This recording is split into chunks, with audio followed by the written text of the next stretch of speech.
The future of space games, what would you like to see? Do you feel the future of the genre is about to stagnate? Or do you feel there's a whole bunch of innovation on the way?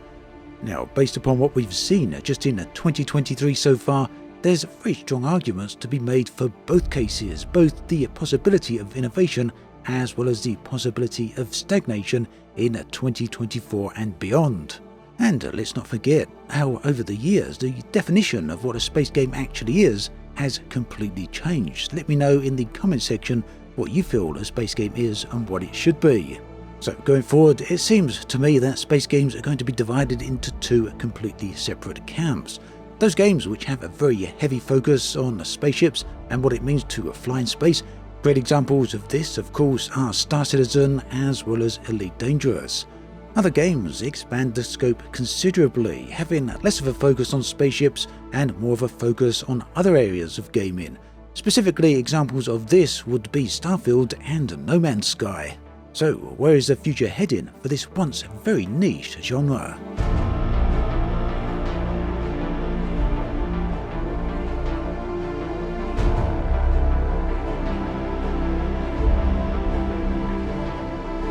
Now, before we get too deep into this, just want to point out that this will be one of my rambly videos, so if you do enjoy those, do stick around.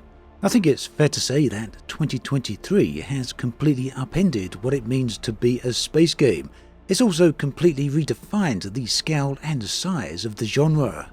This, of course, is all thanks to Starfield, which has brought a whole load of new eyes into this field of gaming, this once little niche.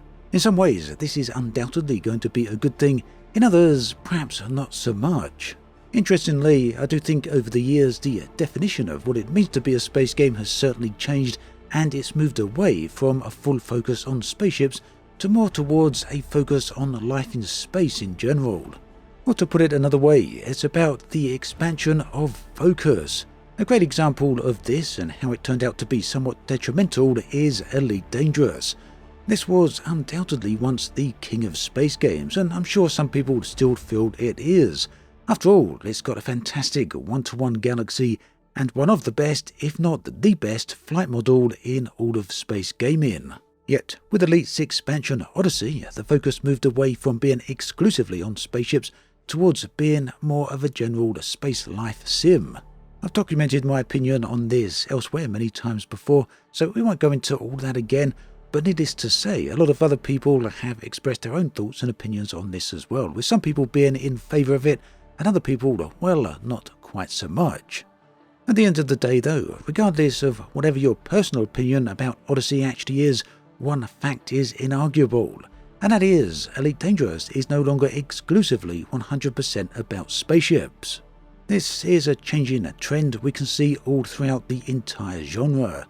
Star Citizen, of course, right from the start, was pretty much detailed as being a life sim, a space life sim, where you're not only flying spaceships, but also existed as a character. But that said, it would be foolish to say that spaceships are not a massive focus for Star Citizen, because obviously they are, both in terms of funding, but also in terms of how the entire game is pieced together.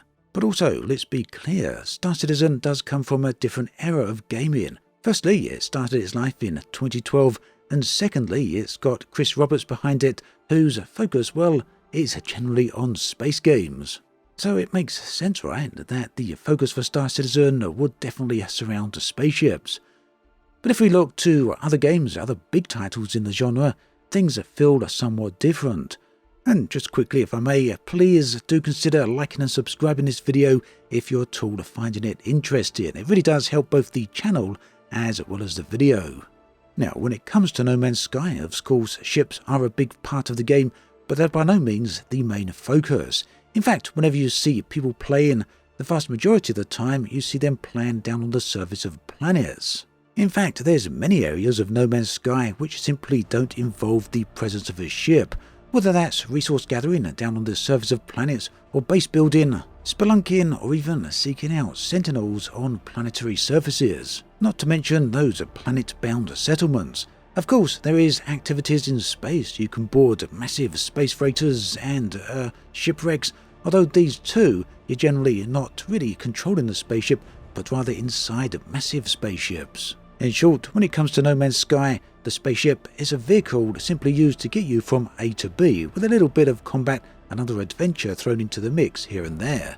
And then we come to the big title of 2023, Starfield. Now when it comes to Starfield, does it fit more into the spaceship-focused camps such as Elite Dangerous and Star Citizen, or does it fall more into the camp where spaceships are a secondary aspect such as No Man's Sky? Well, personally, I feel it's certainly very much the later. Whilst spaceships are very important when it comes to Starfield, you can pretty much continue to play the game even without a spaceship if you are so inclined to do so. Whilst there's a huge focus on spaceship build-in, and there's some pretty decent space combat as well as other activities going on up in space with your spaceships, the ships themselves are by no means essential beyond the ability and their function to get you from A to B. It's here then where I feel that there's definitely been a massive change in focus in space games over the past couple of years. In their pursuit to become the everything game, they've moved away from their focus on what really defines them and makes them so unique and so special. For the likes of Elite, Frontier Elite 2, Wing Commander series, the X-Wing series, and so on, well, spaceships were their primary identity. The games simply wouldn't exist without the ships. But can the same be said for Starfield and No Man's Sky? Whilst yes, the ships are an integral component, the games aren't exactly reliant on them, at least not to a 100% case, as with the examples I used just a moment ago. This then is a situation which continues to bring the same question back to my mind again and again. What does this mean for the future of space games? Does it mean that all the future games are going to be variations of Starfield, GTA in space, or Red Dead Redemption in space, Skyrim in space even? And in so doing, would that mean the loss of that singular focus of spaceships and spaceflight in the wondrous cosmos? In short, this would mean the expansion of the open-world game genre, but it would also mean the stagnation of the focus of space games. Or, on the other hand, and this one feels a little bit more tricky, could it be the likes of Star Citizen, which are the future, where spaceships are not merely the vehicles to get you from A to B, but rather they are the essential component that links everything else together, from the world building to the lore, to the game mechanics, to the in-game economy, and everything else in between.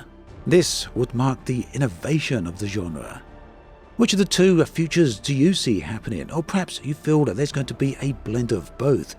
Then again, you may feel I've got this entirely wrong, and, well, nothing's really going to change at all. Do let me know in the comment section below, because this is a question that really does interest me. Meanwhile, if you're interested in exploring the subject of space games further, do check out the videos on the screen right here.